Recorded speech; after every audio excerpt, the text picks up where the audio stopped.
愛している、恋している、まるでアイドルラップの中のような脳細胞の経済学。その愛の国ぶっ込みには盲目になるアイマスクをつけるような自分に対しての妄想冒涜行為。アイドルコラージュ寸前。痛い最低者も媒体関係者も関係ない。嘘つきになりそうな自分にバイバイ。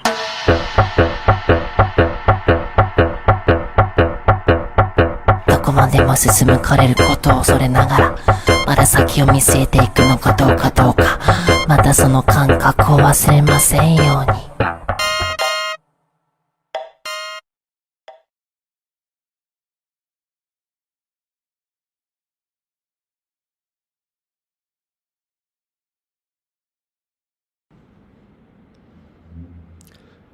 Bueno, buenas tardes a todas y a todos. Yo soy David Pazos de Serial Experiments Lab, que es una plataforma y una empresa que se dedica a organizar eventos como este Bunkan no Tomodachi, con ponencias de diferentes características dentro del ámbito del manga y el anime. Hoy me toca a mí dar la charla. Estaba previsto una ponencia de Pablo Pizarro, cocinero coruñés, pero bueno, por motivos ajenos a la propia organización, pues se ha tenido que posponer para la semana que viene. Por lo tanto, bueno, pues esta va a ser una charla de iniciación al anime experimental. He preparado una presentación lo más visual posible, principalmente porque, bueno, el anime son imágenes y entran por los ojos. Por lo tanto, me parecía adecuado que fuese especialmente visual. Y por lo tanto va a haber algún que otro vídeo para que podáis ver. Y bueno, espero que disfrutéis de la pequeña charla que voy a dar. Empezaré con una pequeña presentación, como hago habitualmente, del Bunkan no Tomodachi. Espero que se escuche bien y que podáis verlo bien.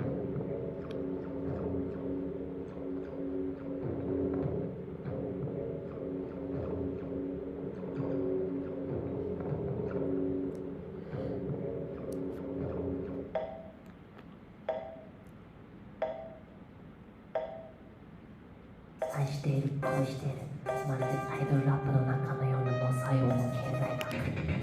その愛の国ぶっ込みには盲目になるアイマスクをつけるような自分に対しての妄想冒涜行為。アイドルコラージュ寸前。痛い最低者も媒体関係者も関係ない。嘘つきになりそうな自分にバイバイ。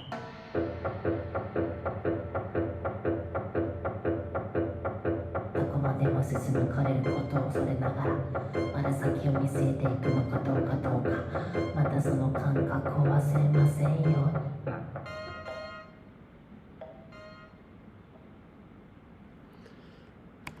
Bien, pues vamos a empezar entonces la charla sobre anime experimental. Deciros que dentro de la charla va a haber varios bloques. ¿Qué es el anime? Para aquellos que sepáis algo sobre el concepto anime, bueno, pues lo tendréis más que sabido, ¿no?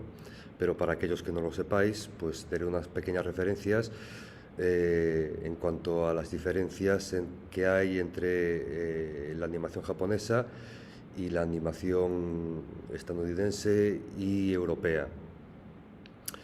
Si me veis leer es porque en el medio de la charla iré leyendo, bueno, pues diferentes extractos de poesía, ya que desde hace 5 años mi campo es aunar la poesía y la animación japonesa. Por lo tanto, bueno, pues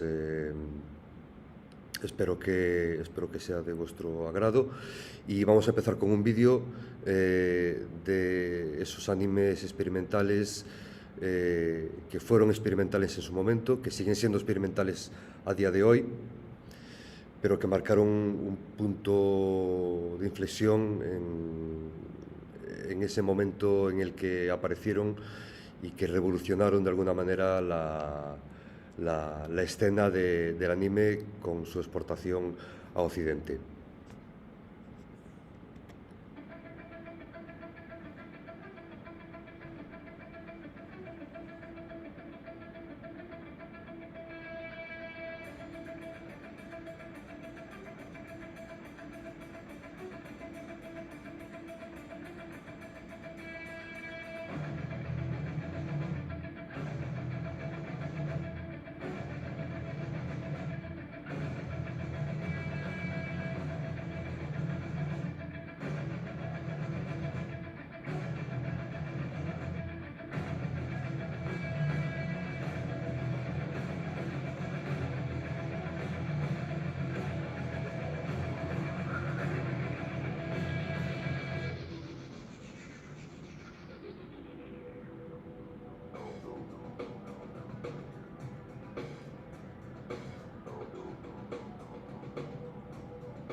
Bueno, pues como decía, he dividido la charla en cuatro puntos, en cuatro grandes puntos. El primero es qué es el anime. El segundo punto, qué es el anime y otro tipo de animaciones. ¿Qué es el anime experimental? Que creo que es la parte más interesante de la charla. ¿Y por qué el anime experimental? ¿Por qué empiezo por qué es el anime? Bueno, pues por un motivo muy simple. Siempre hemos pensado que el anime empieza con Osamu Tezuka en el año 63, cuando con su productora Mushi Records lanza Astro Boy, que era, digamos, una traslación de su manga más importante hasta ese momento a la pantalla. Bueno, deciros que es bastante incorrecto, puesto que los japoneses desde el año 17, muchos directores, dibujantes, guionistas, decidieron trasladar esas imágenes que hacían en manga al acetato y, por supuesto a las pantallas, que en un principio, al no haber televisión, bueno, pues eran pantallas de cine. Hay una correlación bastante importante, puesto que con lo que ocurrió también en ese momento con el Kamishibai, que digamos que eran teatrillos que la gente iba por los pueblos con una bicicleta y con una especie de láminas contando historias, y su paso posterior al manga que hoy todos conocemos. Bueno, pues digamos que la traslación del manga al anime viene siendo un poco parecida, ¿no? La imagen que ves ahí corresponde a Chikara Tugona, que es del año 1931. El anime es de Kenzo Masaoka, que es uno de los padres del anime contemporáneo. Como veremos más tarde, en el año 63 aparece Osamu Tezuka, que de alguna manera pone las bases para lo que realmente se considera el anime como lo conocemos hoy en día. No tiene nada que ver con ese anime que se hacía desde el 17 hasta el año 40, 50, 55. Las características del anime es que es para reducir costes, puesto que era muy difícil para una empresa japonesa llevar a cabo una producción como las que hacían en Estados Unidos o en Europa, economizaron los recursos. ¿Y cómo lo hicieron? Bueno, pues en vez de utilizar los 24 frames que se utilizaban en la animación de Estados Unidos, o los 12 frames por segundo que se utilizaban en Europa, ellos utilizaron 8 frames por segundo. ¿Esto qué quiere decir? Bueno, pues que había de alguna manera una paralización de la imagen en la cual esto les daba un carácter muy descriptivo, muy poético, muy visual a las producciones de animación japonesa. Una de las partes más importantes, precisamente, es la dilatación temporal, esa elongación de tiempo que hace que, de alguna manera, se paralice la imagen durante X segundos, incluso algo más, y podamos disfrutar de una imagen de descripción, de poética visual, algo que en un principio era para economizar recursos, se convirtió en uno de los recursos más importantes y más definitorios del propio anime, ¿no? Por otra parte, la realidad contra la ciencia ficción. Esto quiere decir que Japón, desde el término de la Segunda Guerra Mundial y con la ocupación de Estados Unidos dentro de su propio país y de su propio gobierno, mezclaron esa realidad que ellos tenían con esa ciencia ficción que se puede observar sobre todo con Astro Boy, pasando por Devilman de Go Nagai, con esos demonios de ultratumba que de alguna manera ejemplifican esas bombas atómicas, como pasó después más tarde con el cine, con Godzilla. Y después, por supuesto, esa descriptiva poética que viene dada por la dilatación temporal y esa elongación del tiempo de la que hablaremos a continuación.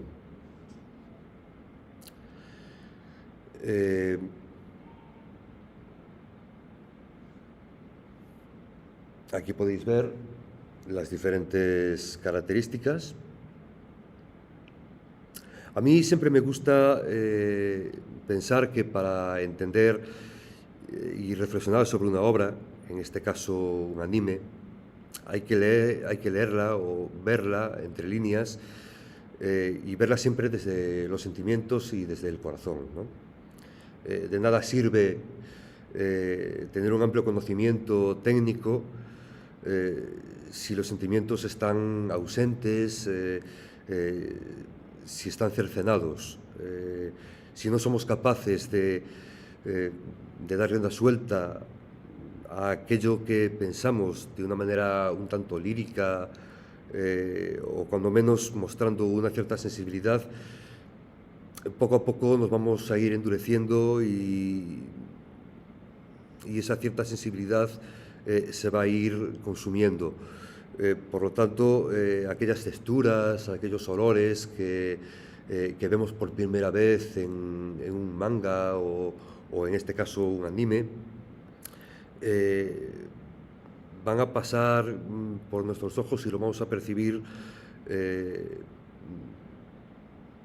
una manera que se escaparán de nuestra percepción y se desvanecerán hacia lugares que no somos capaces de comprender. Por lo tanto, es importante remarcar que la animación japonesa siempre hay que verla desde ese punto poético y desde ese punto descriptivo que iremos desgranando a través de la charla. Bueno, para entender el anime, como decía antes, hay que entenderla como una revolución estética, puesto que a pesar de que el anime tal y como lo conocemos hoy comienza con Osamu Tezuka, con unas claras influencias de Disney y de Fleischer. En esta imagen que vemos aquí es del Superman de Fleischer de los años 30, 40. Poco a poco vamos viendo que la animación va cambiando y mutando a través de nuevas formas y estilos de hacer otro tipo de dibujos, otro tipo de imágenes que vienen dadas por esa forma de de economizar los recursos con esos 8 frames por segundo, que en el caso de la animación europea es de 12 y la animación americana es de 24.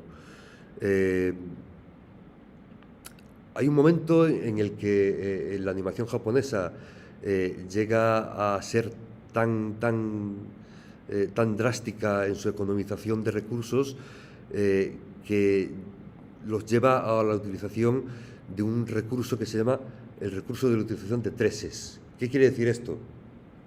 Que utilizan 3 imágenes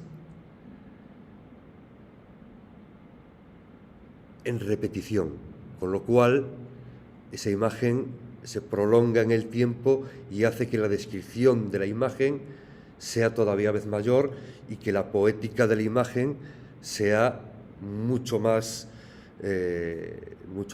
equilibrada, ¿no?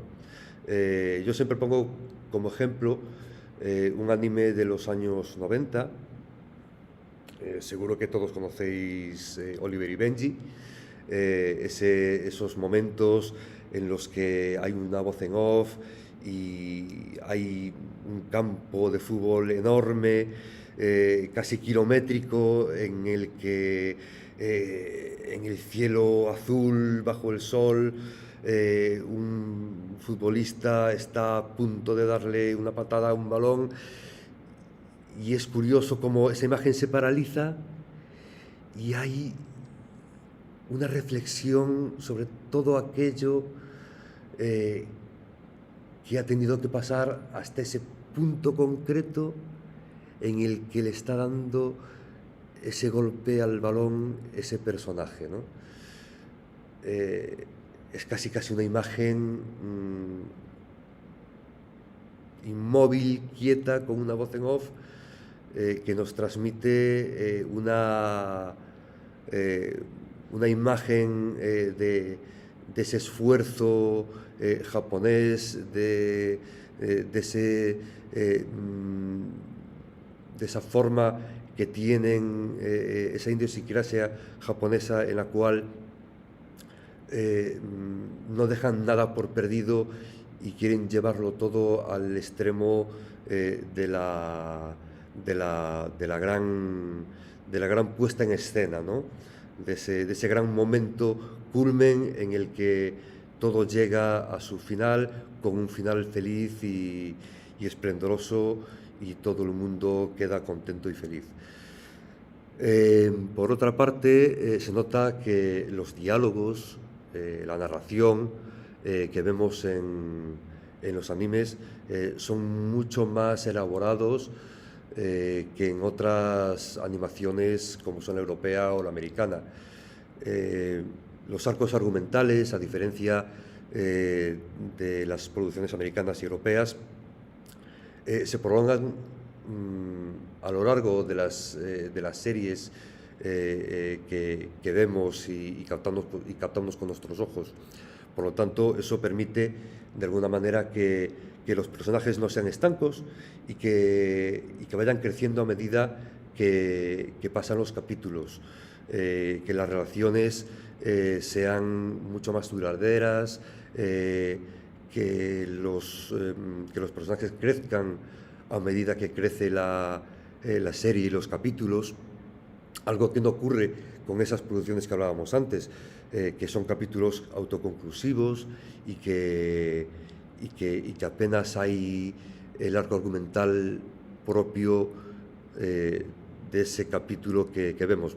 Por lo tanto, es un punto que dio y da mucho juego a los televidentes y a las televidentes para acercarse al anime y tener una constancia en el visionado de las propias producciones. Otro motivo que hablábamos antes es esa dilatación temporal.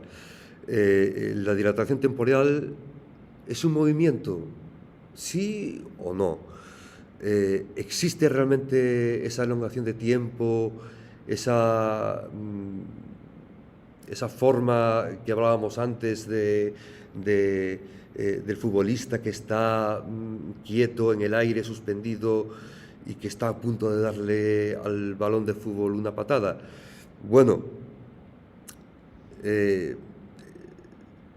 es un momento que forma parte de la existencia, no solo del anime, sino de nuestra propia realidad o de otras realidades. Esos momentos irrisorios en que un punto concreto en el tiempo marca un punto de inflexión en la vida de una persona, y por lo tanto también eso se puede extrapolar a la vida de un personaje de un anime. El instante preciso en el que ya estamos en el futuro es casi como adentrarnos en un agujero negro, como hablaremos después casi al final de la charla. Son maniobras tácticas invisibles que se tejen en nuestro cerebro cuando vemos con nuestras pupilas lo que pasa en una pantalla o en un cine, cuando vemos una película de animación japonesa, ¿no? La felicidad, el dolor que sentimos al ver lo que les acontece a los personajes o a los personajes, las palabras que forman parte del pasado, las sensaciones, las texturas que captamos, que solo vamos a captar de una manera muy concreta la primera vez que vemos y visionamos un anime. Esas sensaciones y esas texturas y esos olores no van a pasar más que esa vez. La segunda vez que los veamos lo vamos a entender y lo vamos a captar de una manera totalmente diferente, porque cambiamos nuestro punto de vista también a medida que crecemos y vemos anime. Sí. Respecto a lo que comentabas de la imagen estática, a mí lo que me parece que sí que es real en cierto modo, porque por ejemplo en los animes de manga de deporte, ese momento estático que es el culmen del talento, del trabajo, del esfuerzo, está reconocido por la neurociencia, que los deportistas de alto nivel son capaces de ver a cámara lenta ese momento y de disfrutarlo, observarlo desde diversos ángulos, antes de y lo que para los demás allí in situ son 5 segundos, 2, 1, para él se puede convertir en 20, 30. Claro. Entonces me parece que lo transmite de una manera magnífica. Sí. No sé si era el propósito primigenio, como bien dices, de Supongo que en principio, como decía antes, en principio nace como una economización de recursos. Es productos de bajo coste, porque los estudios en un primer momento no tenían dinero suficiente para crear unas producciones como las que creaba Disney o creaban los estudios europeos, ¿no? Sin embargo, es curioso cómo esa forma de economizar los recursos se convierte en parte esencial de la propia animación japonesa y una parte que justifica la forma en la que se hace anime, en la que se hacía, se hace y se seguirá haciendo anime.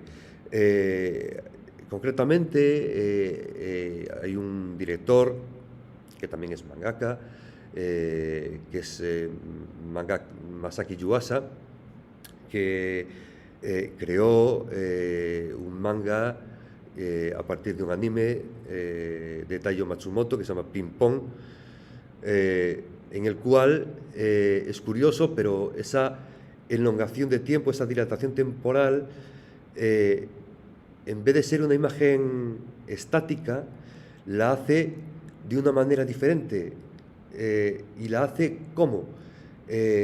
Con una prolongación de las extremidades de los propios personajes.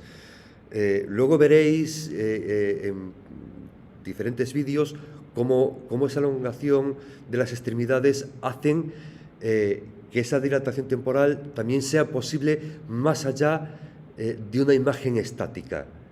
y eso hace que la animación experimental produzca al mismo tiempo imágenes estáticas, pero también imágenes en movimiento que producen ese recurso que hace tan diferente a la animación japonesa y en concreto a la animación experimental japonesa.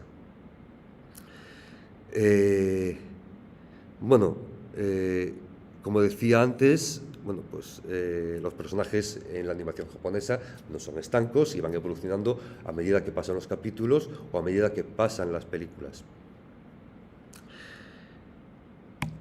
¿Y qué es el anime experimental? Bueno, pues algo que ya estábamos diciendo antes, ¿no? El anime experimental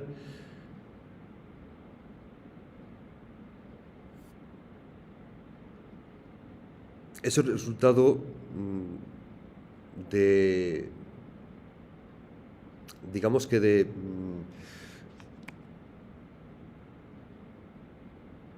cuatro puntos básicos. En primer lugar, la dilatación temporal que comentábamos antes, que son imágenes estáticas que nos permiten mirar hacia el infinito.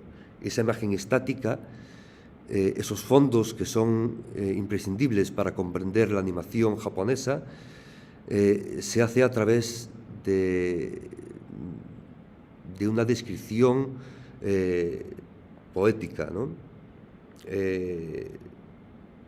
El dibujo, el estilo de la animación experimental suele utilizarse de una manera diferente a lo que solemos ver dentro de la animación más comercial, como puede ser Sailor Moon, Ataque a los Titanes, Shingeki no Kyojin, bueno, eso, Ataque a los Titanes, Pokémon, Higurashi no Naku Koroni, infinidad de ejemplos que podría poner y no podría acabar hoy de mencionar, ¿no?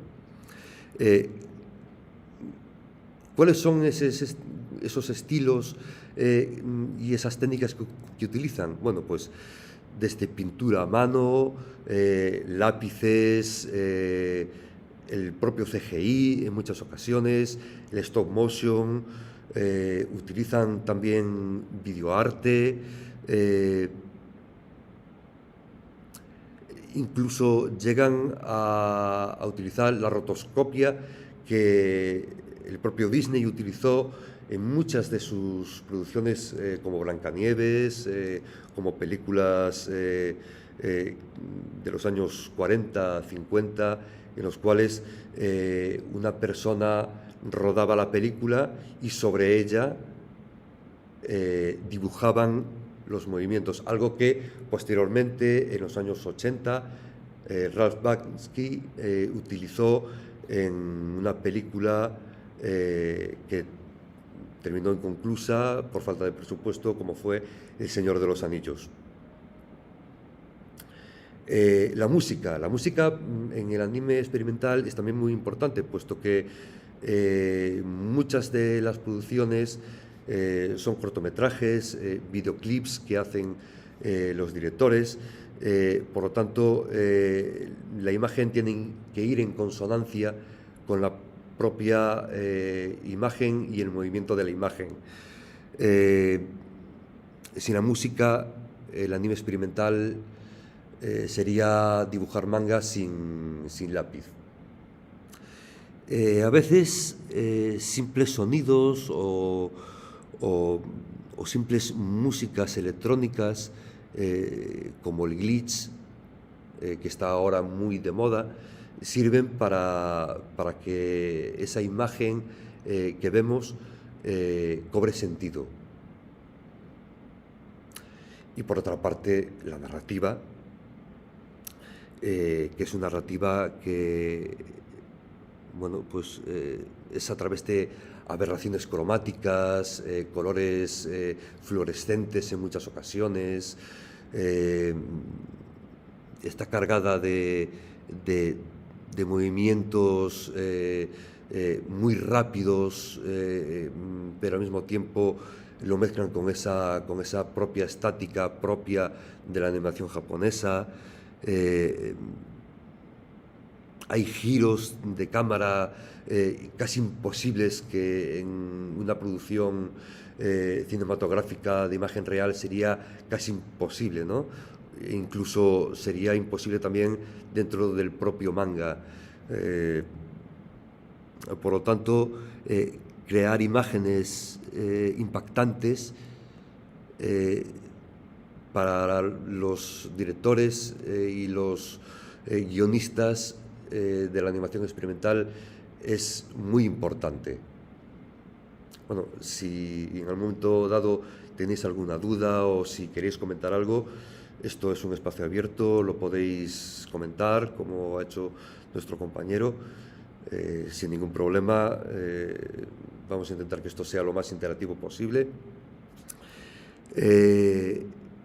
Y bueno, como vosotros aquí lo veis muy grande, pero yo lo veo muy pequeñito desde aquí, ¿vale? Y los contenidos críticos, como vamos a ver posteriormente,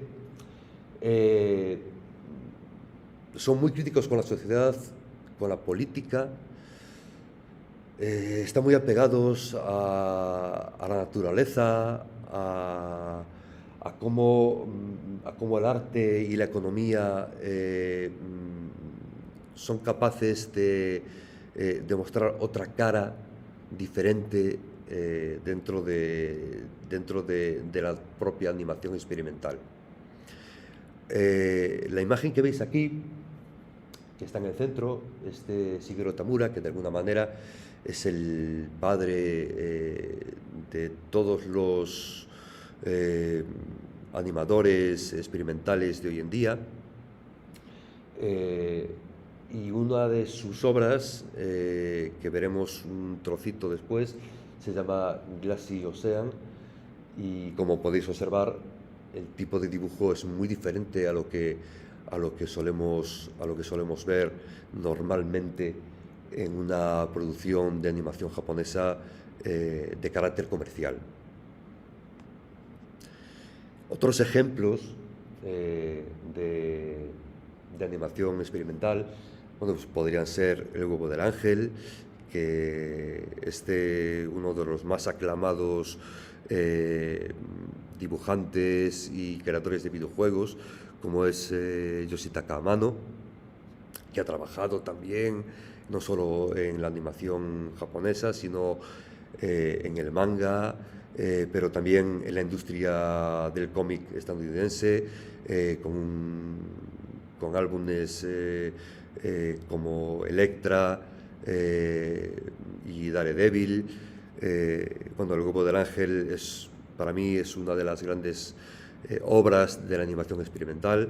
Os recomiendo que la veáis porque es una película realmente preciosa y nos da una forma muy diferente de contemplar el carácter japonés a partir de la filosofía.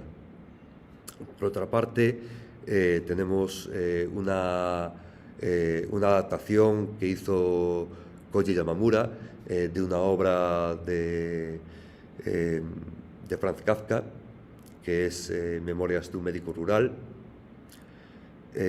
También, como podéis observar, el tipo de dibujo es también muy diferente.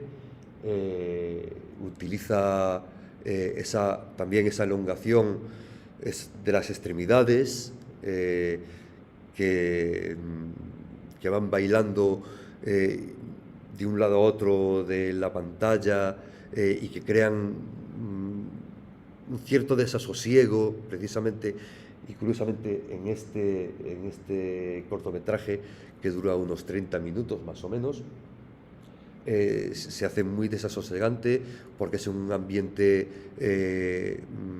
casi desértico, nevado, en el cual existe un médico que va contra el viento y contra la propia lluvia y la nieve a visitar a los pacientes.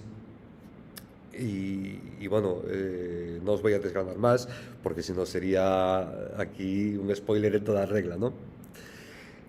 Otro anime, esta vez es una serie, que es de Hideo Okuda, se llama Trapeze. Es un anime que es de la Toei Animation. Es un anime que tiene como característica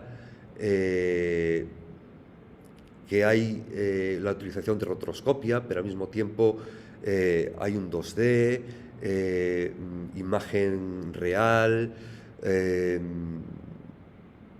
sigue, digamos, la vida de diferentes pacientes que llegan a una consulta de un psicoanalista que los trata. De alguna manera, esos tratamientos son, bueno, enfrentarse a sus miedos y a sus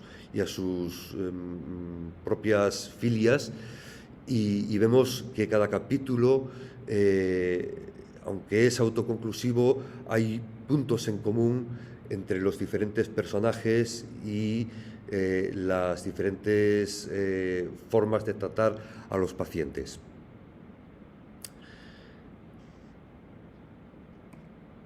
Por otro lado, llegamos al año 2000, si no me equivoco, 2009. Este es un punto de inflexión para la animación experimental japonesa. Hay que tener en cuenta que la animación experimental siempre se hizo desde la más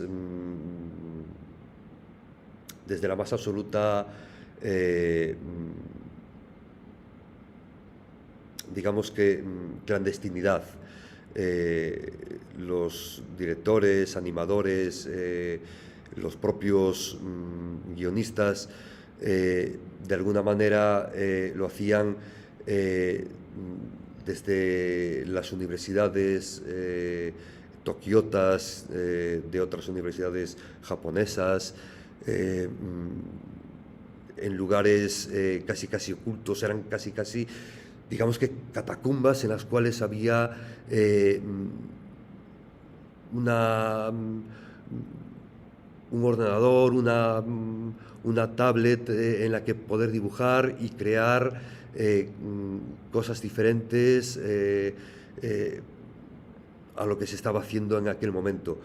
Curiosamente, Kunio Kato, en el año 2009, presenta a los Oscar un cortometraje que se llama La Maison en Petit Coups, que podéis ver en plataformas como Netflix, de forma totalmente legal. Perdón.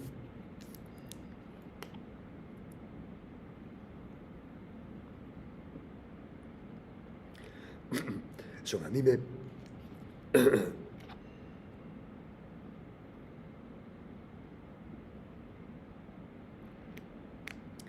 que en su momento tuvo tanta repercusión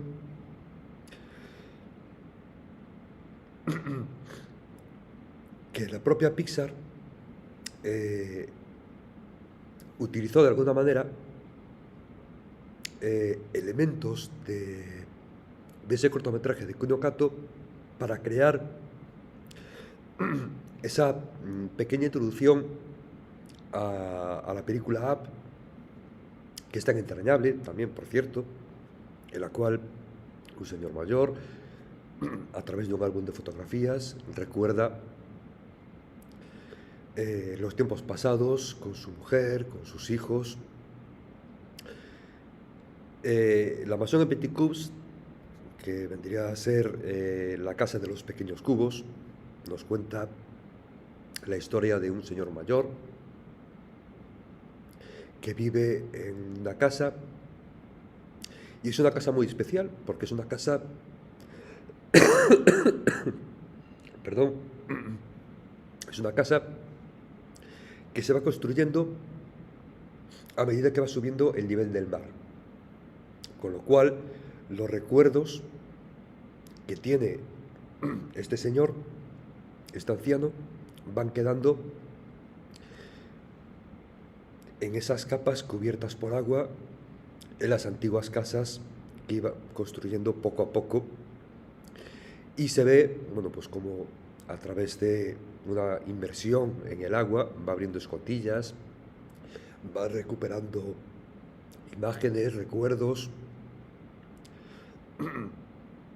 de como sus comienzos con su futura esposa van creando una imagen que se transforma en el crecimiento de sus hijos, de cómo van al colegio, de cómo fue su vida, y cómo brinda con 2 copas como si su propia esposa estuviese presente en ese momento, puesto que realmente sí está presente en sus propios recuerdos.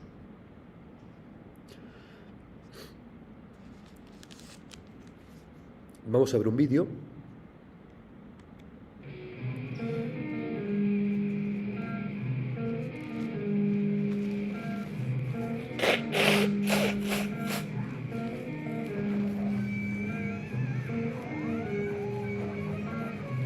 Este vídeo es una comparativa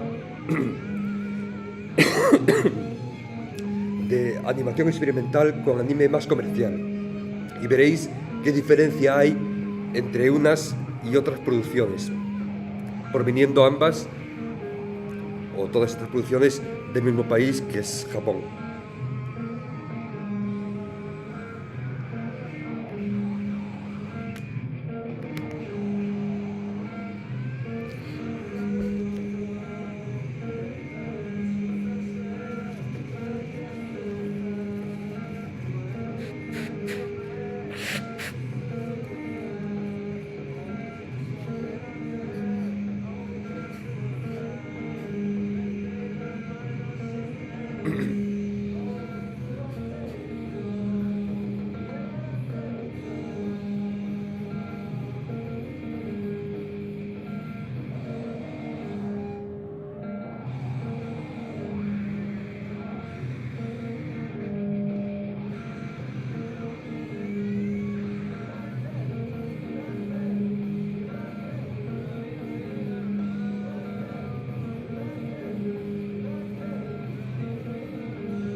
Bueno, me vais a permitir un momentito, ¿vale?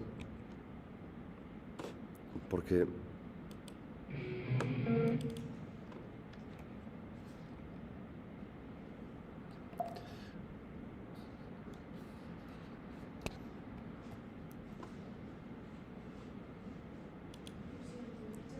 nada,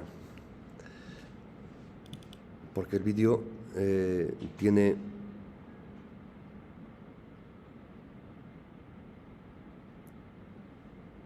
vamos a ver.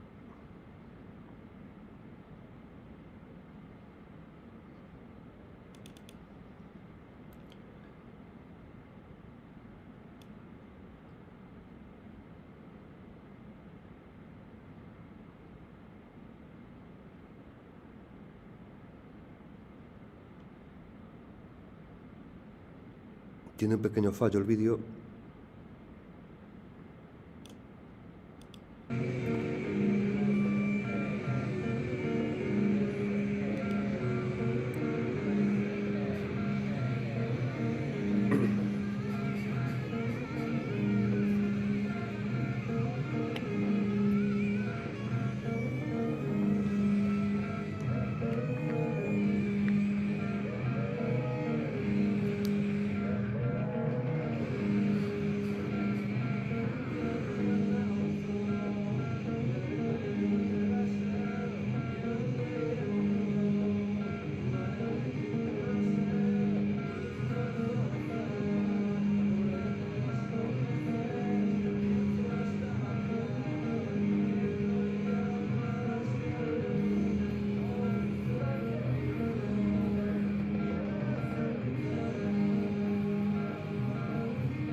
Bien.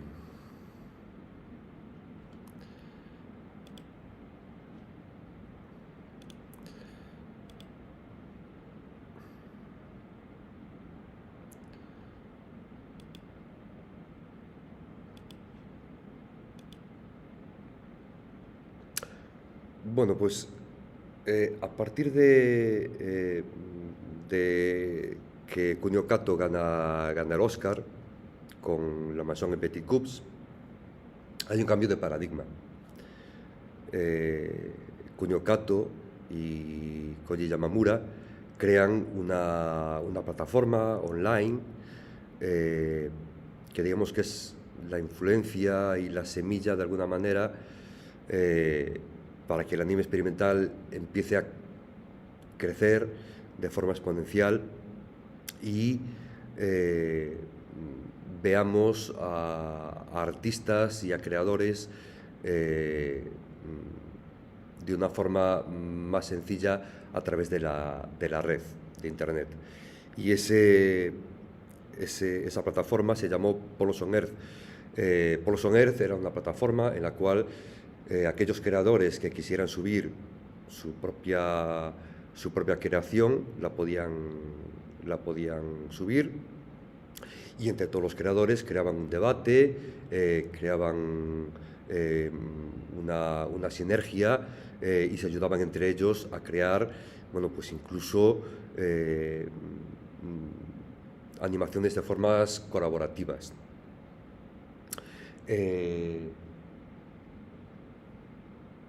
La plataforma duró 5 años, y duró 5 años por motivos administrativos y económicos.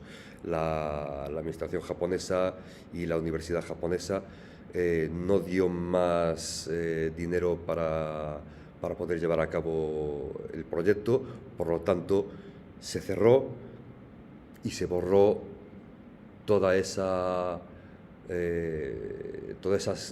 creaciones de la plataforma. Aún así, muchas de ellas se pueden ver actualmente en plataformas de streaming como YouTube, y porque los propios creadores las subieron a YouTube. Por lo tanto, en la descripción, cuando suba el vídeo de la charla, pondré enlaces a propio YouTube para que podáis ver muchos de esos cortometrajes que se crearon en ese momento en Polos on Earth.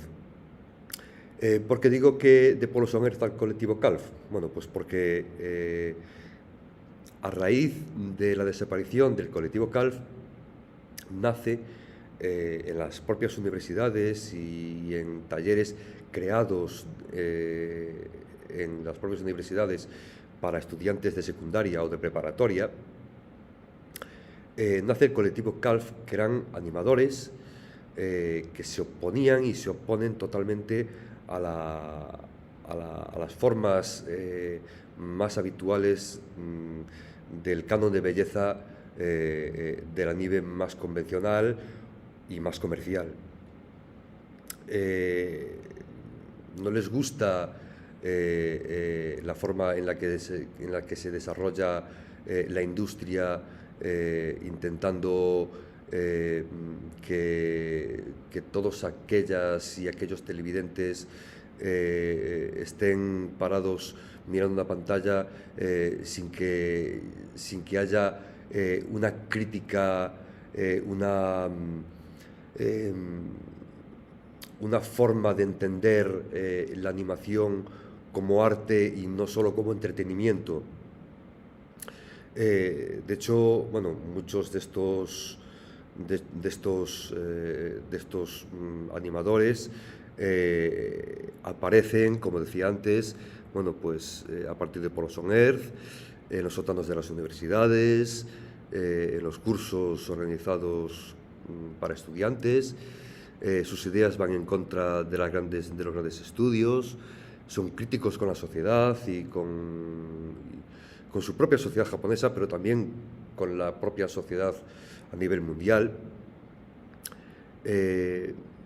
la cultura no deja de ser ni alta ni baja, dicen ellos, porque eso supone que hay una diferencia, como nos han querido vender, de que cierta animación o cierto tipo de cine es para personas de un nivel intelectual más alto que otro. Ellos dicen que esto no puede ser así, que todas y todos podemos entender y comprender desde nuestros puntos de vista cualquier tipo de animación, independientemente de cómo sea esta realizada. Esto comulga mucho con lo que Shigeru Tamura, que después hablaremos de él, que es uno de los padres, como decía antes, de la animación experimental, dijo en su momento. Y por supuesto creen que la población sí es capaz de entender y comprender la realidad que les ha tocado vivir y de otras realidades. La forma de trabajar, como decíamos antes, bueno, pues es muy similar a la que comentábamos antes. Pues se alejan de la belleza del canon del anime. Todos sabemos que la belleza del anime, aunque no está escrita y está estipulada como tal, siempre ha sido, bueno, pues en un momento dado, ojos muy grandes, muy esbeltos, delgadez, que se intenta parecer en cierta medida tienden a la europeización de los personajes. Sin embargo, en la animación experimental del colectivo CALF esto desaparece y no intentan utilizar esos tópicos tan clásicos de la animación comercial japonesa. Para ello utilizan, bueno, pues desde animación colaborativa, con diferentes directores, animadores, creadores de videoarte, utilizan tizas, cartones, utilizan el stop motion, la rotoscopia. Creen que la belleza canónica del anime los limita como creadores y de alguna manera sus técnicas son un medio para que la obra se analice en su conjunto y no por partes. Esto quiere decir que la mayor parte de las producciones son cortometrajes, porque de esta manera es mucho más sencillo captar la atención de la televidente o del televidente o del espectador o espectadora, para que sigan de una manera mucho más atenta y sencilla lo que está ocurriendo en la pantalla. Y por supuesto las técnicas argumentales son también muy diferentes a las que se suelen utilizar en el anime comercial. Algunas obras del colectivo CALF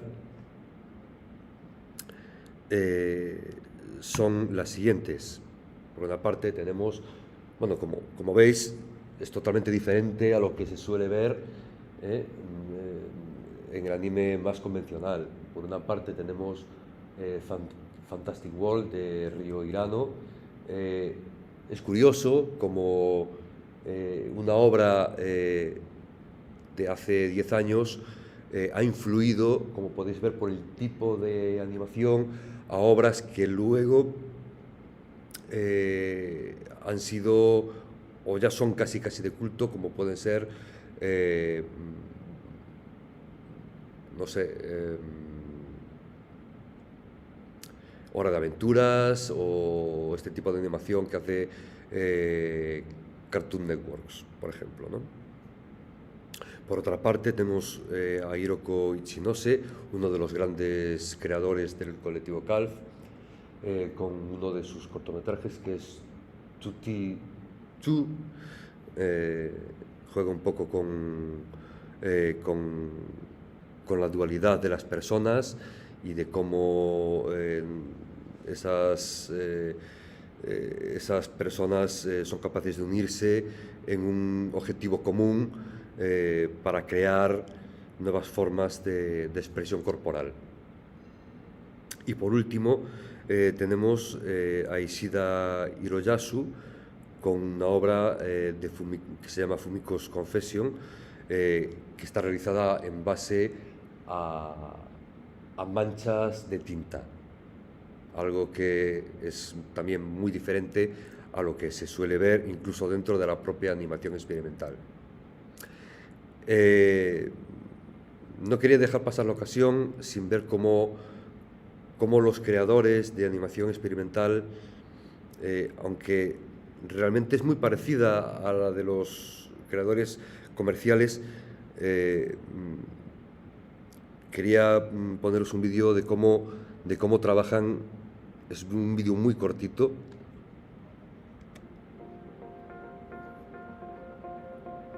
pero creo que es muy interesante para ver cómo trabajan.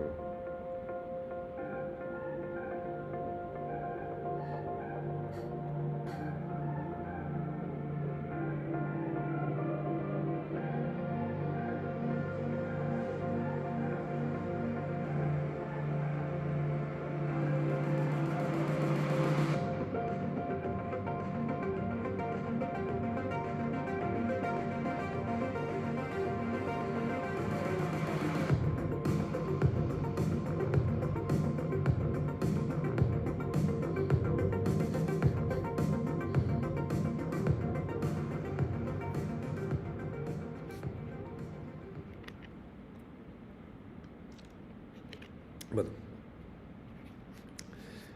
sin embargo, hay otro tipo de animación experimental que viene de grandes estudios de animación. Esto quiere decir que, de alguna manera, poco a poco, algunos grandes estudios están apostando por un tipo de animación diferente al que suelen hacer habitualmente.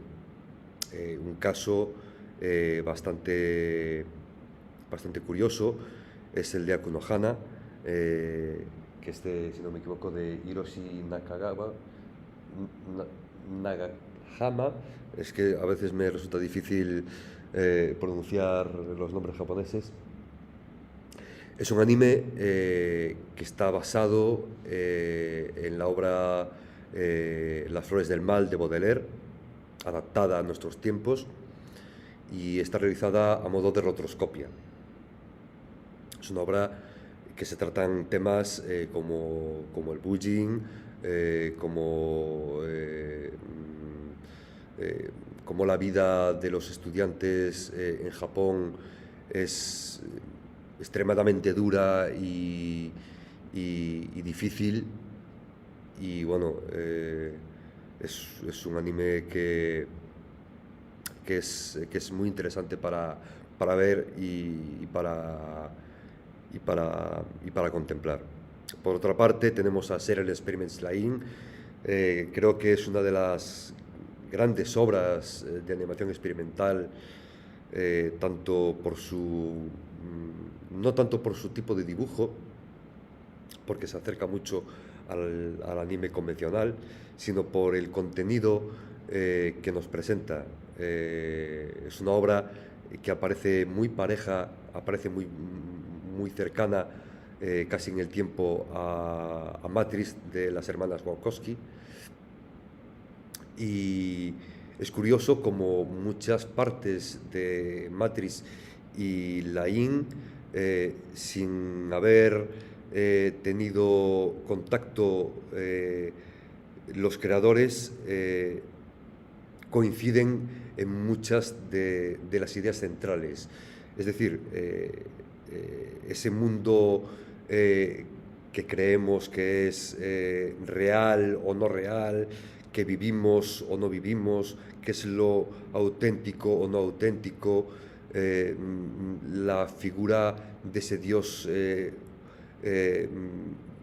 omnipresente, es una máquina, es un ente, es Dios.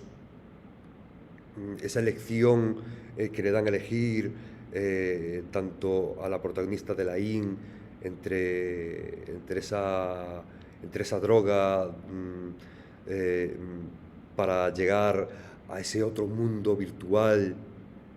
Es muy parecida a la elección que tiene que hacer Neo en Matrix con la roja y azul, con las dos pastillas.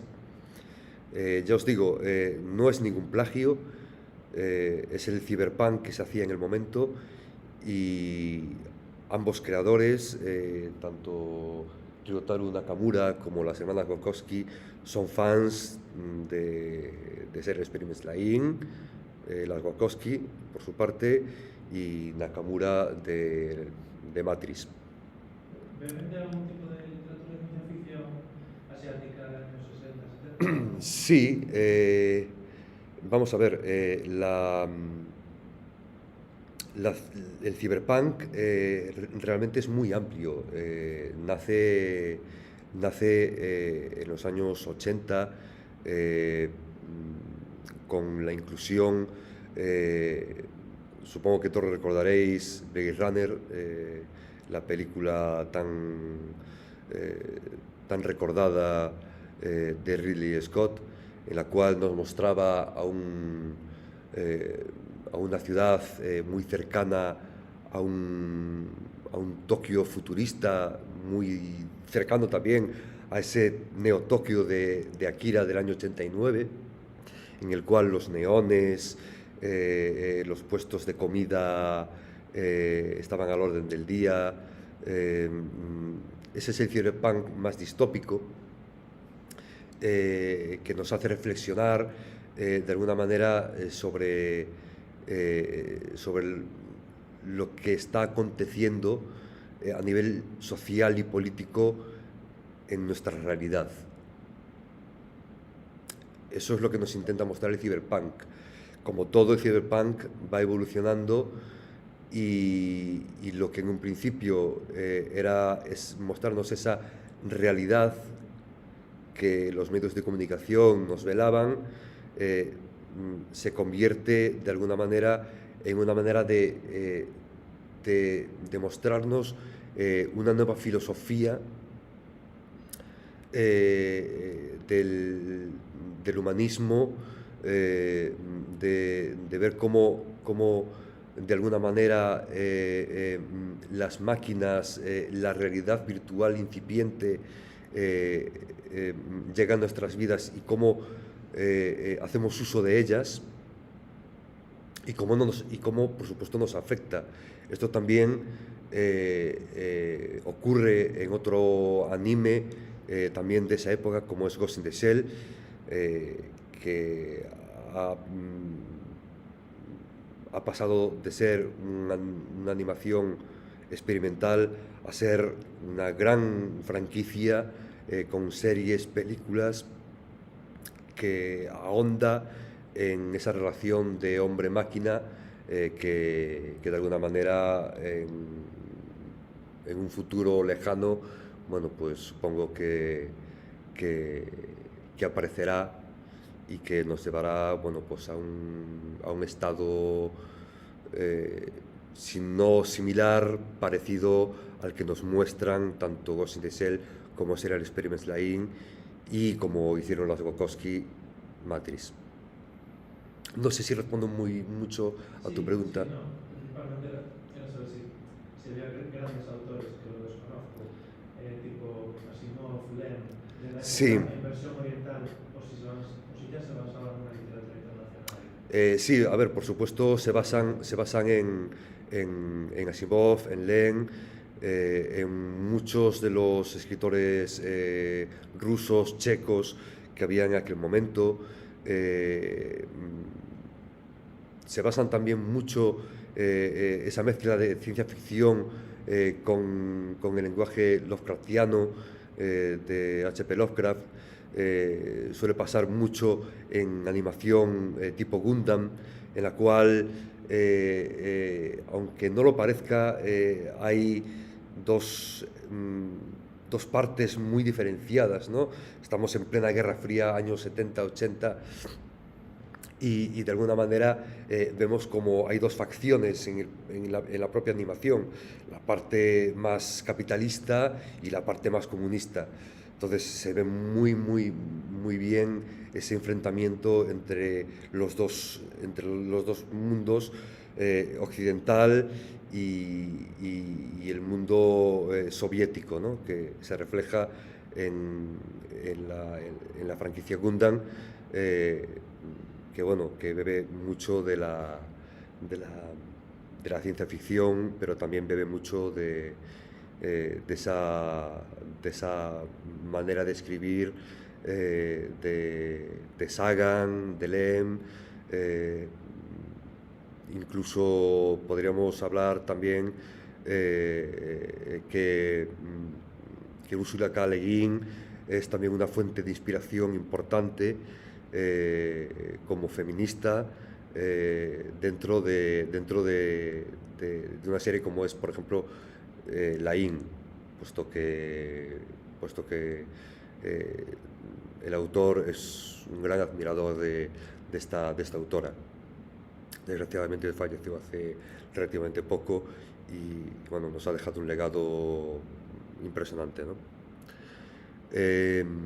Por último, Flag, seguimos un poco en la línea de esos estudios que quieren hacer algo diferente. Flag nos muestra cómo los medios de comunicación de alguna manera crean iconos a través de las imágenes captadas por una cámara de fotografía. En esta ocasión, la mayor parte de la serie, es una serie muy cortita, son 12 capítulos más o menos, de 20 minutos cada uno, vemos la acción a través de una pantalla de una cámara de fotos digital, la mayor parte del tiempo en formato verde, porque están transcurre de noche mientras hay una serie de bombardeos. La protagonista capta una imagen cuando derrocan a un dictador y cómo los ciudadanos tiran abajo una estatua de ese dictador. Automáticamente esa imagen, al ser expuesta en medios de comunicación, tiene una trascendencia global y se transforma al mismo tiempo en un icono de la resistencia contra los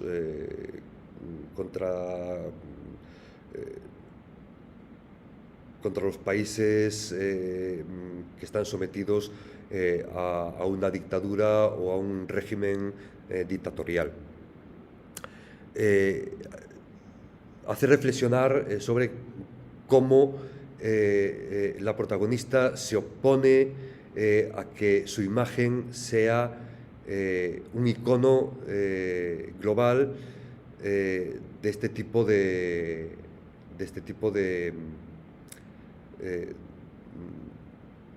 formas antidictatoriales, puesto que, como todos sabemos, hay muchas guerras en el mundo y evidentemente unas nos tocan más de cerca y somos más proclives a hacernos eco de una guerra como la de Ucrania a una guerra como la de Sierra Leona, por poner un ejemplo. Ya os digo, es un anime muy crítico con la sociedad, con los medios de comunicación y sobre todo con los gobiernos y cómo se hacen uso de determinadas imágenes en contra de los creadores de esas imágenes. Ahora vais a ver un vídeo de diferentes animaciones, tanto de Shigeru Tamura como de otro tipo de animadores y de animes.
Bueno, este anime es Fuliculi.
Bueno, pues aquí tenéis a Shigeru Tamura, este hombre de la foto.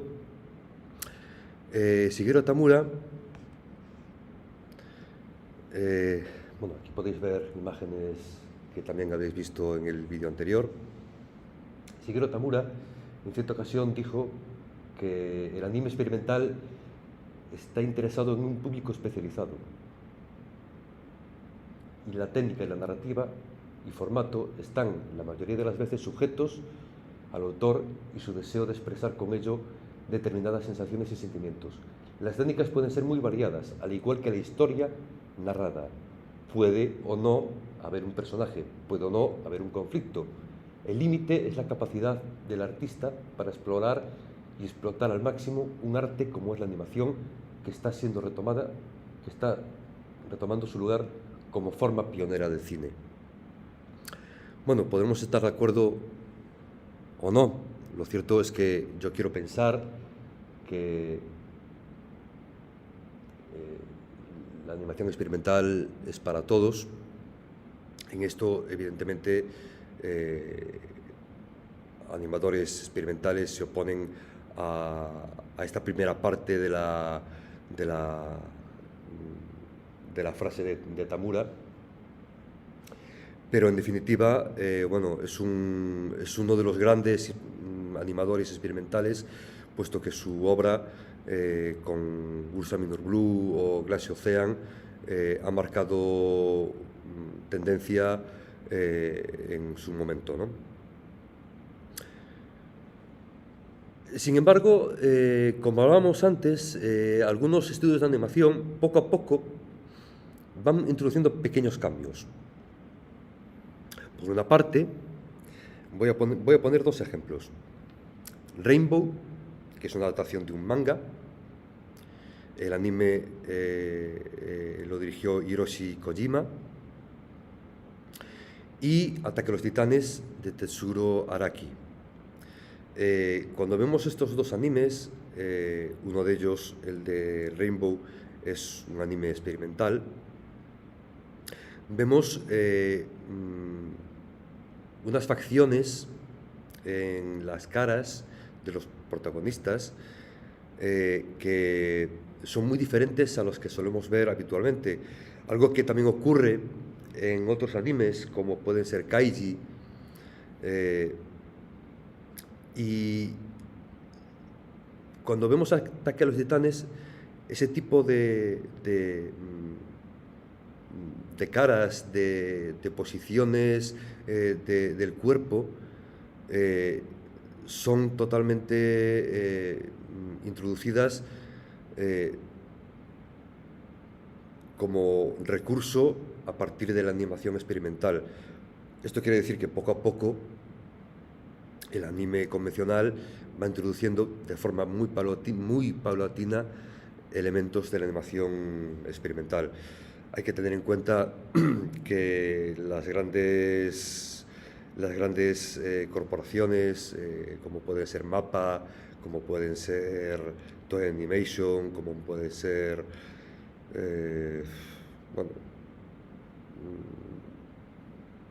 Madhouse, pero bueno, Madhouse ya siempre fue un poco experimental en ese sentido,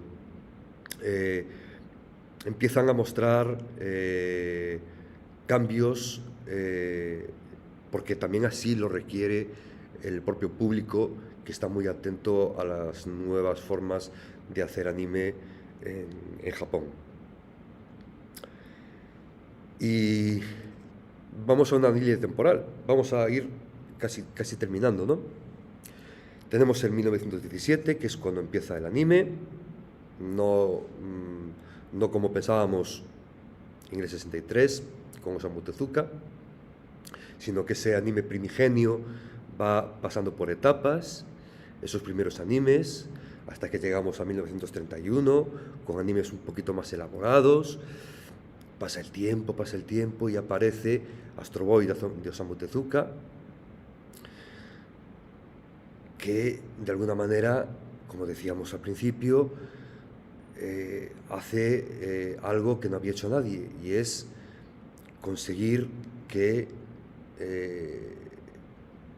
consideremos que ese principio de recorte de fotogramas a 8 fotogramas por segundo se convierta en algo característico y en algo muy singular de la propia animación japonesa, y que de alguna manera conforme lo que hoy conocemos como anime. Pasa el tiempo y en el 1980 comienza a haber nuevos cambios en la animación japonesa.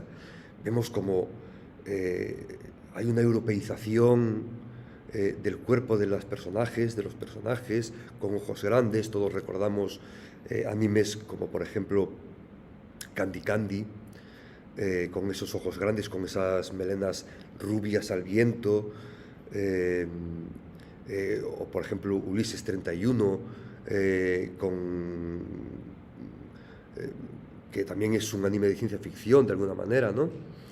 Que viaja por el espacio con una melena al viento también, y también hay que entender que en los años 80 hay muchas coproducciones europeas y japonesas, con lo cual esto hace que la colaboración entre continente y país se mezcle y lleguen nuevas formas de cánones de belleza que se incorporan de alguna manera a esta nueva animación japonesa en los años 80. Pero también en los años 80 comienza autores y creadores como Koji Yamamura, como Koji Morimoto, como Kunio Kato, a crear nuevas formas mediante la experimentación de nuevas formas de animación. Y llegamos a los años 90 con un nuevo cambio de estética en el anime. Llega Slam Dunk, llegan animes como Sailor Moon, llegan series como Caballeros del Zodíaco, como Campeones. Muchos de ellos, de estos animes, llegaron a través de las autonómicas junto con Dragon Ball. Llega Detective Conan, al más puro estilo Sherlock Holmes. Bueno, una serie de animes que despierte el boom del anime en España y que crezca como la pólvora, y que las autonómicas empiecen a comprar paquetes y paquetes de anime para poner en las tardes, para que los críos y las crías puedan disfrutar de ellos, incluso muchas veces sin pararse a pensar que muchas de esas series de animación no eran programadas a veces. Se programaban porque sí, no porque fueran para adultos o para niños o niñas. Simplemente se programaban, como veremos después en esta línea temporal. También en el año 90 surgen nuevos colectivos organizados, ¿no? De las propias universidades, en las propias institutos de preparatoria, con los clubes otaku y demás, que se interesan de alguna manera por nuevas formas de hacer animación. De hecho, Madhouse en los años 90 crea un anime que se llama Otaku no Video. No sé si alguno lo conoce, si alguna lo conocéis. Bueno, pues os recomiendo mucho que lo veáis, porque digamos que es una forma de ver la sociedad otaku de una manera muy diferente, y de cómo se organizaban de forma con autogestión los propios estudiantes y cómo creaban animación los estudiantes desde esos clubes en las preparatorias o en las universidades. En los años 2000, el anime ya es un producto en el cual, aunque a pesar de que Japón siempre ha sido muy reticente a exportar sus propios productos, puesto que son productos que se hacen por y para la propia audiencia japonesa, la irrupción de animes como Pokémon o otro tipo de animes para niños despierta otro boom semejante al de los años 90 con Dragon Ball, y esto hace que crezca el número de televidentes. Incluso hay una anécdota que me contaba una amiga japonesa, que decía que algunas personas en Estados Unidos llegaron a pensar que Pokémon era un producto creado en Estados Unidos y no en Japón, cosa que sorprende bastante para muchas personas. En el 2010 el anime ya se ve en todo el mundo como algo normal y como algo como cultura popular, ¿no? Y si en el 2000 aparecía Paulson Earth, ya en el 2010, 10 años después de la aparición de este colectivo, como decíamos antes, aparece el colectivo CALF con sus nuevas formas de hacer animación, y por lo tanto, bueno, hay una amplia panoplia en donde poder elegir y poder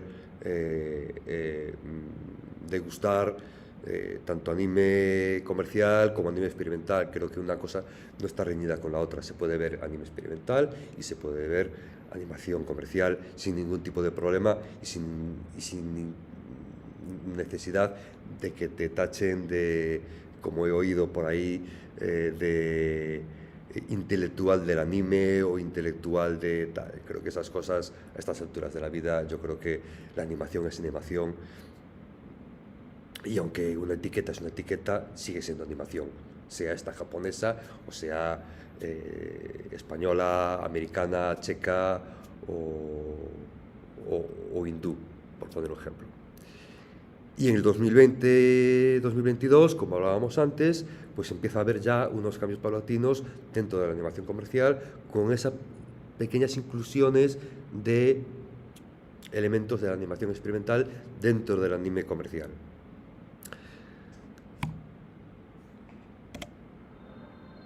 Y aquí vamos a poder ver cómo esa elongación temporal, esa dilatación temporal, ya no solo es estática, sino que también es en movimiento.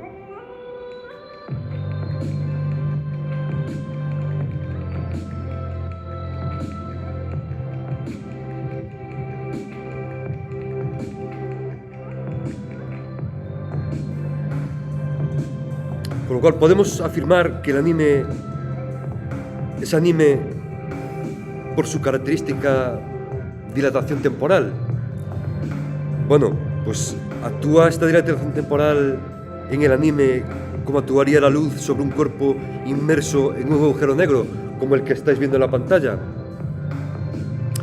Si empezamos en la luz, viajando a través de un agujero negro, rebotando una y otra vez, volviendo al mismo tiempo al mismo punto de partida, dará la impresión de que el destello ni se ha movido de este espacio concreto, pero lo cierto es que a la gran parte de la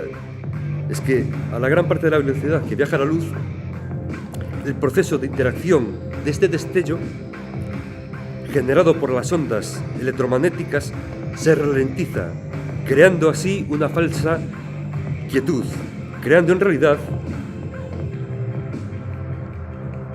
un movimiento constante, imperceptible al ojo humano. De igual modo, cuando visionamos una escena en un anime en el que se ejerce el principio de dilatación temporal, podemos pensar que de alguna forma acontece exactamente lo mismo que en un agujero negro. Movimientos rápidos que se repiten de forma constante, deformando una imagen que llega a nuestro cerebro de la misma manera en la que comenzó. No nos hemos percatado del movimiento, pero sin embargo hemos sentido cómo el tiempo menguaba su velocidad cuando en realidad ha seguido pasando. No solo ha decelerado el tiempo, también se ha alargado el espacio, creando una situación propicia para que el primer plano de la escena se convierta en el segundo plano.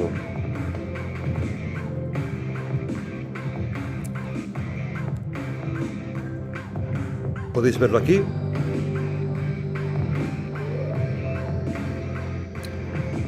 De esta manera se da trascendencia a los elementos más triviales o aparentemente menos importantes, y permitiendo que el público pueda escuchar una reflexión que pueda o no determinar el futuro de un personaje, pero también le da la posibilidad al espectador y a la espectadora de abordar sus propias introspecciones sobre lo que está viendo, al mismo tiempo que describe sensaciones, paisajes y texturas sin que de forma explícita el autor de la obra nos muestre esos elementos en primer plano. En el fondo, el anime, a través de la dilatación temporal, está deconstruyendo la animación y lo hace disgregando las estructuras tradicionales normalizadas dentro de la industria de la animación japonesa, organizando un nuevo discurso que se compone de microhistorias que desarrollan el continuo narrativo de forma fragmentada, pero dando unidad total a la fragmentación en un marco espaciotemporal. Y de esta manera otorgando así sentido al relato. Si el anime es un agujero negro o no, solo depende de los ojos con lo que nosotros lo queramos ver. Y bueno, hasta aquí ha llegado la charla de animación experimental. Espero que os haya gustado. Si tenéis alguna duda, alguna pregunta, bienvenida sea. Perdón, hablo español un poco. Sí. ¿Puedo hablar? Sí, sí, por supuesto. So, I don't know if you already covered this because I don't understand much. But is the anime Akira experimental or mainstream or like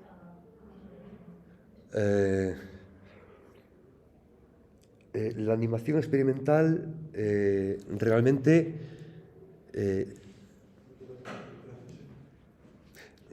no nace.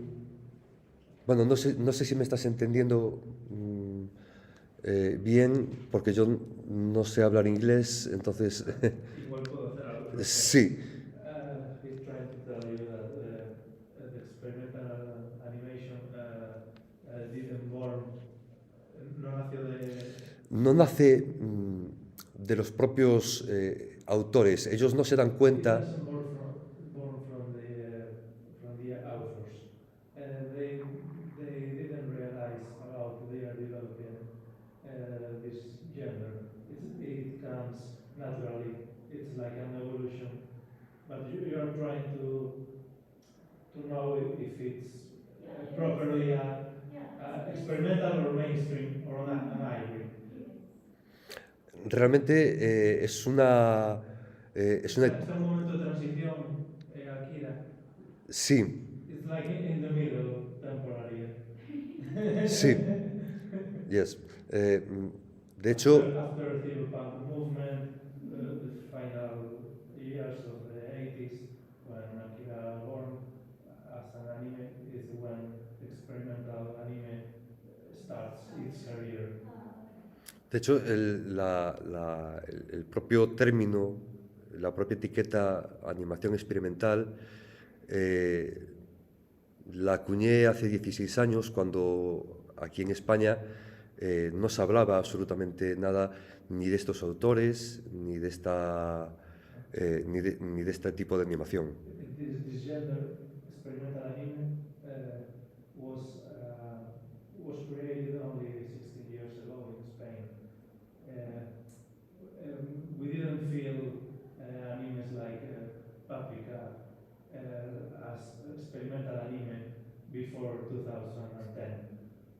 So we are setting these labels to these animes of the past with the new meaning we made. Sorry for my English. No pasa nada. Por ejemplo, antes mencionabas Paprika, Sí. de Satoshi Kon.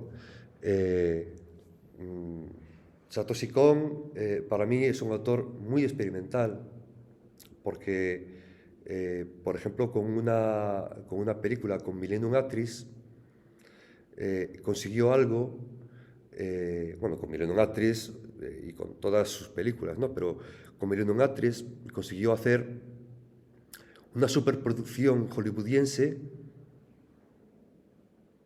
en animación, incluso con esos flashbacks que se crean sobre la vida de la protagonista. Y en Paprika, que tiene su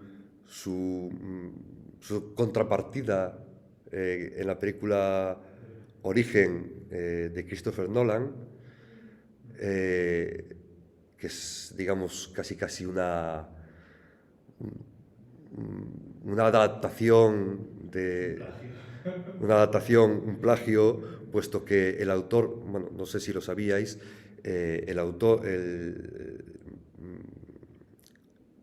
digamos que Paprika es una novela ligera, muy conocida en Japón y muy apreciada. Y el escritor japonés le dijo a Satoshi Kon que la única persona a la que le podía permitir poder llevar a cabo una versión tanto de cine como de animación era a él. Nadie más que él podía captar de esa manera las sensaciones plasmadas en el libro. Por eso Paprika es tan onírica, tan subversiva, tan colorista en su forma y en su forma de narrativa. Sí, es superior de Estudio Ghibli a nivel estético, Sí, sí. pero luego mezcla, bueno, una cantidad de géneros. Sí, sí, sí, sí, sí. Bebe de Viaje al Oeste, bebe de Exacto, porque Prometheus incluso tiene... incluso esa fanfarria de las ranas tocando la flauta en mitad de la calle, ¿no? Me parece súper original, y cómo se va mezclando con los propios yokais y monstruos japoneses, ¿no? Me parece precioso, ¿no? Aunque a algunas personas les parezca, bueno, muy... Yo creo que hay que verla varias veces. Hay que verla varias veces. Igual pasa, por ejemplo, con Perfect Blue, que Black Swan es otro plagio de Satoshi Kon. O sea, lo que nos ha dado Satoshi Kon en sus pocas películas es maravilloso, y tan experimental y tan diferente a lo que se suele hacer. De hecho, lo que hablabas del estudio Ghibli, para mí Ghibli también de alguna manera es experimental, ¿no? Porque cambia en su momento la forma de hacer anime en Japón. De hecho, no hay nada similar a lo que hace el estudio Ghibli en Japón. Por eso Ghibli, ya sea el director que sea, da su punto de vista, su impronta, su forma de ver la animación. Lo vimos con la princesa Kaguya, que es totalmente diferente a lo que se había hecho. Bueno, ya lo había hecho el mismo director en Mis vecinos los Yamada, que es un poco ese estilo de animación, un poco desarrapada, a trazos muy gruesos, ¿no? Me parece maravilloso, ¿no? Cómo se adentran en la psique de los espectadores y los llevan a otros planos. Eso es algo que también hace Satoshi Kon y que hace también Lain o otros animes experimentales un poquito más comerciales, ¿no? A diferencia de los experimentales. Muy bien. Bueno, pues nada, nada, a vosotros y a vosotras por asistir, por prestarme un poquito de atención, y nada, la semana que viene es la última charla del Bunka no Tomodachi. Es también a las 6 de la tarde, en esta misma aula. Estará Pablo Pizarro, que es cocinero, es un cocinero gallego, y aparte de dar la charla, bueno, pues como acto final de esta serie de charlas y de ponencias, bueno, pues nos deleitará con una pequeña cata de comida gallega y japonesa, con lo cual, bueno, pues os invito a que... ¿Trabajan en un restaurante japonés? No, será aquí mismo, será aquí mismo, o sea que, bueno, no hay que pagar, no hay que... O sea que nada, os invito a que vengáis, y además de la charla, pues podáis comer un poquito de empanada, de tomar una cerveza o un vino o algo de sushi. O sea que bueno, algo de fusión habrá por ahí. La comida gallego-japonesa. Algo habrá, algo especial nos hará Pablo Pizarro y la gente de Entre Fogones Galicia. O sea que bueno. Sí, últimamente los restaurantes tipo Sí, o en Vigo, por sushi, hacen mucha fusión japonesa. o sea que bueno, nada, os invito, En Santiago hay mucha... pues nada, eso, os invito a la charla del próximo viernes a las 6 y nada, muchas gracias a todas. Gracias. Gracias.